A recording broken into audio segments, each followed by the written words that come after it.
I was diagnosed in June 2012. I started to get headaches and dizziness. And for 6 months, I went back and forth to the GP, who just kept trying me on different medication, saying that I had different types of headaches and things that he kept throwing at me. He tried some type of beta blocker, and he kind of said, things like trigeminal neuralgia, cluster headache. And it got to the point where I was literally going back every other day. And it got to the point where I felt so poorly that I had to pay privately for an MRI scan. And then the next day, the GP called me on the phone and gave me the diagnosis over the telephone. Obviously, all I heard was brain tumour. It was really difficult to take everything in, and I was just distraught. Then obviously I didn't really find out a lot for a couple of weeks until I went up to meet the neurosurgeon up at King's, because they have the best neurosurgeons there. So he said he'll get that referral sent and then I'll hear from them.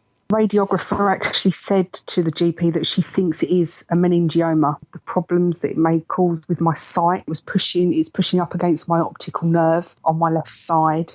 So they said the sight may deteriorate in that.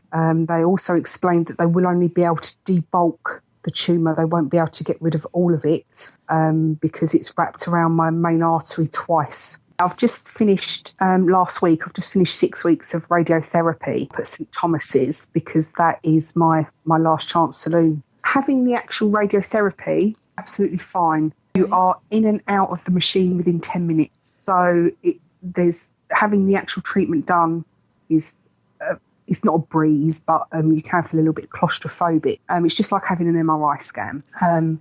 But with the side effects, I was quite lucky.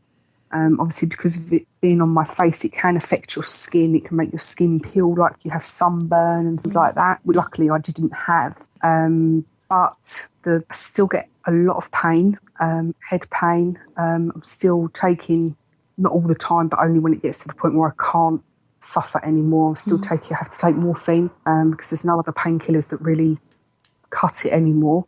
I've also got something called third nerve palsy from the second operation that I had. My left eyelid is closed a lot of the time. I'm seeing an ophthalmologist at King's who's helped me.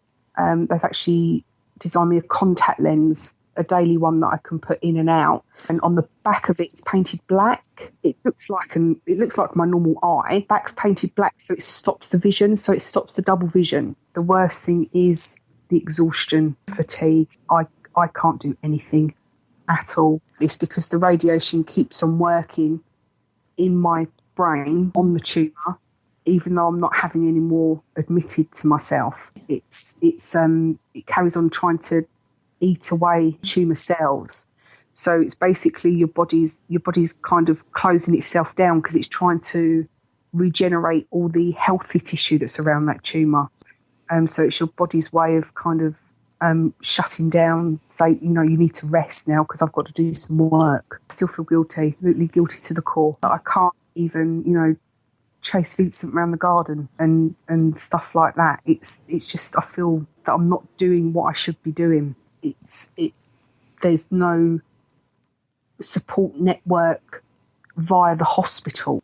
There's no, other than the specialist nurses, which you don't want to bother them asking, can I wear an eye patch and things like that. You just feel bad putting on them when they're there at the hospital to help the actual patients that are there having surgery. So I found that online would be a lot better, and a lot of the charities like Brains Trust and people like that are absolutely fantastic at help and support from the little questions that you don't want to bother your neurosurgeon.